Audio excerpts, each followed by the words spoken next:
పల్లివాసులంతా పొలాల్లో నిఘ్నమై ఉన్నారు. పిల్లకారులంతా అడవిడి చేస్తున్నారు. రవిభానుడు ఈ లోకంలో ఉన్న చెడును విడిచి వేరే లోకంలో మంచి కనిపిస్తుందేమోని ఆ లోకానికి పయనమై కొండ శిఖరంలోకి జారుతున్నాడు. ఆకాశమంతా సింధూరం తొడిగింది. పైగాలి ప్రవశిస్తుంది. ఆకాశ పక్షులు పిల్లెత్తులతో స్వరాలతో గానం చేస్తున్నాయి. వృక్షకొమ్మలు ఆకులు సప్పట్లతో శుద్ధి పలుకుతున్నాయి. పల్లె ప్రజలు పొలాల గట్టుపై పారులు తీస్తూ ఇంటిమకు పడుతున్నారు. 2 రోజుల నుండి పని ఎవరు చెప్పకపోవడంతో రాయి చెట్టు కింద రక్తపంటపై కూలబడ్డాడు రామయ్య. తనను అంటి ఉన్న చొక్క ఎండకు ఎండి వానకు తడిచి చిల్లులు పడ్డ ఆ చొక్క ఏమయ్యా, నీ శరీరాన్ని ఎన్నాళ్ళు ఇలా దాచేది అని వినిపిస్తుంది. ఇంతలో పళ్ళు ముగించుకొని ఆనందాలతో ఉరకలు వేస్తూ వస్తున్నారు పని ప్రజలు. వస్తున్న వారిని చూసిన రామయ్య ఆశ్చర్యంగా, ఏంటల్లా పెద్దలకాడి ఇంటికి వస్తున్నారు? నీకెరికిదేదా మామ? అదే నరకాసురుడు సచ్చాడంటదా. ప్రజల్లో ఆనందాలు నిండాయి గందా.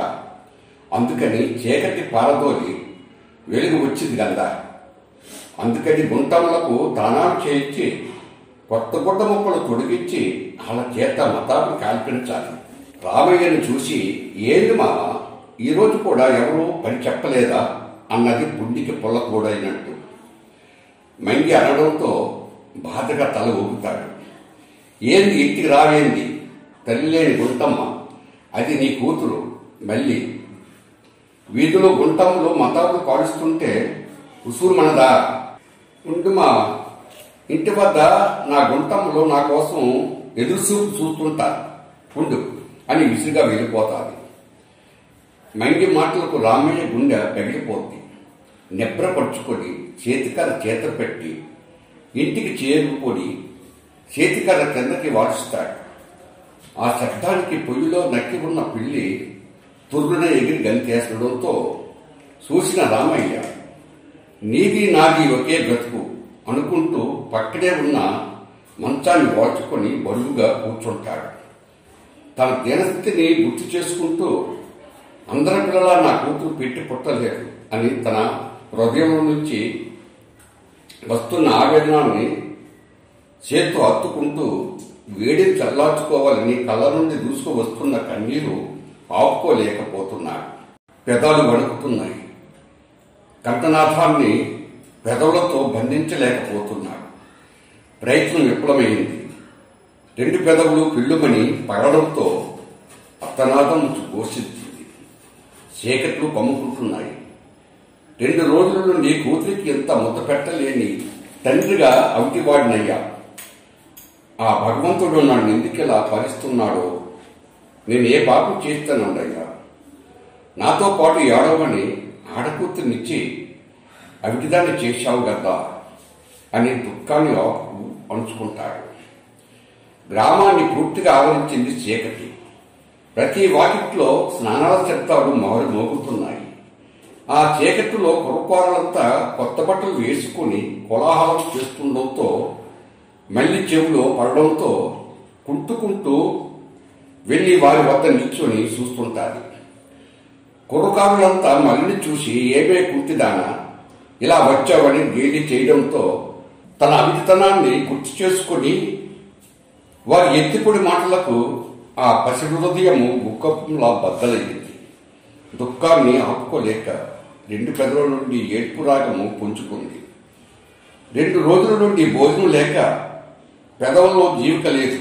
కళ్ళల్లో కన్నీరు వేడెక్కి కిందకు ఒరుగుతున్నాయి. తన పేదరికము అవిటితనము తనను వెక్కిరిస్తున్నాయి అని ఆ దేవుడు కూడా నన్ను అవమానపడమని నన్ను బ్రతికించాడు అని ఇంటి ముఖం పట్టింది. తండ్రి కళ్ళలో నుండి కన్నీరు రావడం చూసి మళ్ళీ, ఏందయ్యా కన్నీరు అని కన్నీరు చూస్తూ, ఏందయ్యా ఇది? మళ్ళీ అత్తుకొని భోజనం వినిపిస్తాడు. పండగ పూట నీకింత బోవ పెట్టలేని ఈ దరిద్రుడి ఇంట్లో ఎందుకు పుట్టావే తల్లని ఘోషిస్తాడు రామయ్య. అదేందయ్యా అలా అంటావు? నేను అవిటిదానను గందా అందుకే ఆ దేవుడు నీ కడుపులో పుట్టించాడు. లేకుంటే నేను అడిగిదాన్ని కాకుంటే ఉన్నోళ్ళింట్లో నన్ను పుట్టించి ఉండేవాడు కదా. మళ్ళీ అనడంతో రామయ్య గుండె అగ్నిపర్వతంలో బద్దలైపోయింది. పెగిలి వస్తున్న దుఃఖాన్ని అణుచుకుంటూ జలజల పొంగు వస్తున్న కన్నీరు చూస్తూ మళ్ళీ, అయ్యా నీవు అలా బాధపడకయ్యా, బొమ్మ తినుకుంటే సాగు మన దరిదాపులకు రాదయ్యా, పేదరికానికి ఆమెడ దూరంలో ఉంటుందయ్యా. అయ్యో భగవంతుడా, పేదరికాన్ని సమర్థించుకున్న కూతుర్నిచ్చావయ్యా, బిడ్డను పోషించుకోలేని అల్పజీవిగా నన్ను మార్చావా, ఇది నీకు తగదు అని ఘోషించింది రామయ్య హృదయం. అయ్యా ఎందుకయ్యా చంటోళ్ళ ఏడుస్తుంటావు, ఇప్పుడేమైందని? అమ్మ మెల్లి, నీవు లోని ఎంత కూలిపోతుండావో నేను గ్రహించలేననుకున్నావా? అందరూ ఈ రోజు కొత్త బట్టలు వేసుకుని పచ్చరుగు మతాబుని వెలిగించుకుంటూ పంచవన్న పరమాణాలు ఆరగించి కల్లోలను ఆనందపరిచే ఈ రోజు ఎంత దిగులు చెందుతున్నావో నాకు తెలియదుగా అనుకున్నావా? అందరి పిల్ల నీవు నోము వచ్చుకొని పుట్టలేదే తల్లి అని బోరున విలిపిస్తాడు రామయ్య. అయ్యా నువ్వు అలా బాధపడితే నేను చూడలేదు, అయినా నేను పుట్టేకే నీకు ఈ కన్న కష్టాలు. నేను దరిద్రులానయ్యా, పుట్టి తల్లిని చంపుకున్నాను, బతికుంటే నేను బాధ పెడుతున్నాను. ఈ దరిద్రము నా మూలంగా నీకు అంటురోగంలో అంటుకున్నాయి. తండ్రిని ఓదార్చింది మళ్ళీ. ఇంతలో చీకటి పారగొలుతూ పంచరంగులు వికసిస్తూ రకరకాల శబ్దాలతో మారుమోగుతున్నాయి. అందరి హృదయాలు చిందులు వేస్తున్నాయి. పటాసి శబ్దాలకు చెట్లపై తలదాచుకుంటున్న పక్షులు బెంబెలెత్తుతూ చెదిరిపోతున్నాయి. వీధిలో కోలాహలము వింటున్న మళ్ళీ మనస్సు చిందుట వేసి, అయ్యా మనం కాల్చుకునే పరిస్థితి లేదు, అందుకని మన నాయుడోరింటి వద్ద బోళ్ళు మతాబులు కాలుస్తారు కదా, నేను వెళ్ళి చూస్తానయ్యా అని వెళ్తుంది మళ్ళీ. రామయ్య మనసు 10 విధాలుగా ఆలోచింపు చేసి దాని కోరిక నెరవేర్చాలని సావుగారింటికి వెళ్ళి, అయ్యా సావుగారు గారు, పండగ పూట బోవు ఎలాగో పెట్టలేకపోయాను, కనీసం దాని మనసు తృప్తిపరచాలంటూ కోసం 2 మతాబులు ఇవ్వండి అయ్యా, మీ బాకీ తీర్చకుండా నేను సావనయ్యా అని బతిమాలుతాడు రామయ్య. సావుకారి మాత్రం ససేములని తోసిపుస్తాడు. గమనించిన సావుకారమ్మ భార్య మాత్రం, రామయ్య తాపత్రం చూసి, కాసేపు ఆగు రామయ్య, నీ కూతురు కాల్చుకోవడానికి బత్తాపలు ఇస్తాను అనడంతో ఆ పక్కనే ఉన్న అరుగు మీద కూర్చుంటాడు. ఇంతలో ఆ వీధిలో తల్లిదండ్రులు తన పిల్లలతో ఆనందాలు చెందులు వేయటం చూసి రామయ్య హృదయం దహించి వేసింది.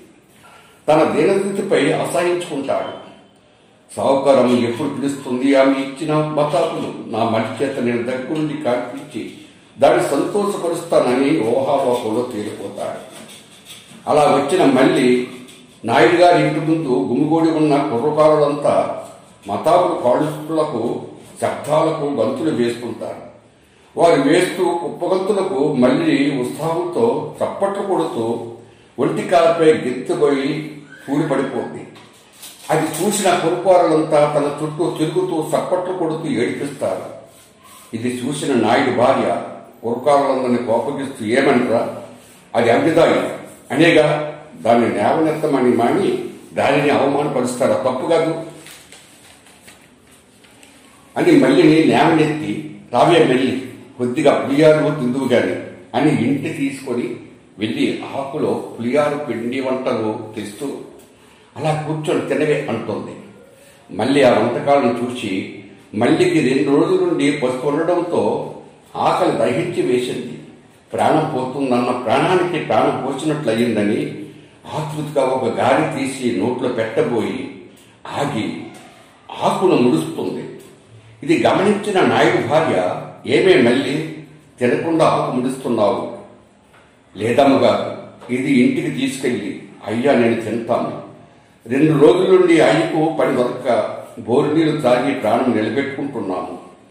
తండ్రిపై చూపిస్తున్న ప్రేమను చూసిన చిన్నదానివైనా ప్రేమను ఎంత చక్కగా పంచుతున్నావే మళ్ళీ అని మరో ఆకు పులియారులో పిండి వంటలు పెట్టి కొన్ని మతాలను తన చేతిలోకి ఇచ్చి, జాగ్రత్తగా ఇంటికెళ్ళి మీ అయ్యా నువ్వు తృప్తిగా తినండి అని సాగనంపింది నాయుడు భార్య. వస్తున్న మళ్ళీ హృదయంలో ఆలోచనలు మలుపులు తిరుగుతున్నాయి.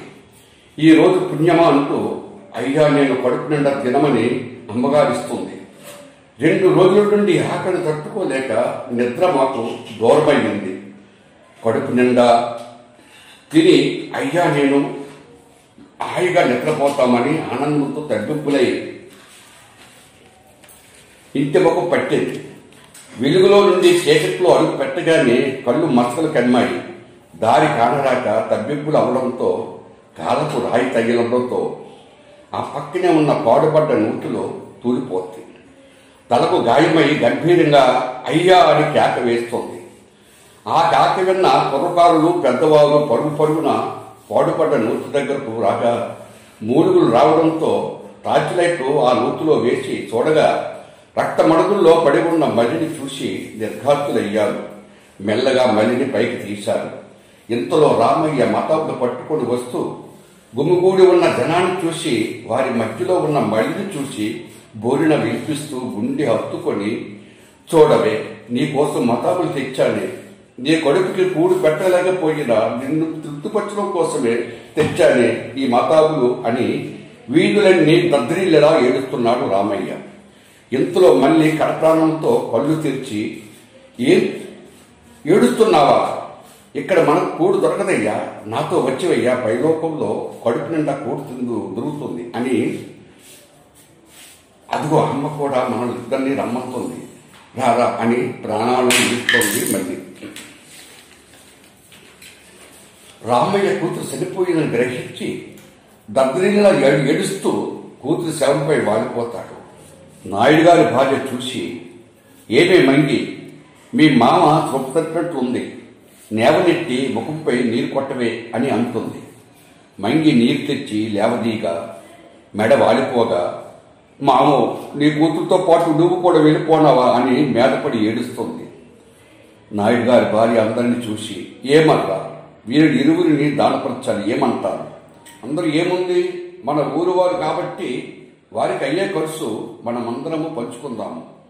నాయుడు గారి భార్య, చూశారా, వారు బతికున్నప్పుడు వారి పరిస్థితులకు ఎవరివి సహకరించలేదు, చనిపోయినప్పుడు మాత్రము సహకరిస్తున్నాము. బ్రతికి ఉన్నప్పుడు మనిషిని విలువ తెలవదు, చనిపోయాక మనిషి విలువ తెలుస్తుంది.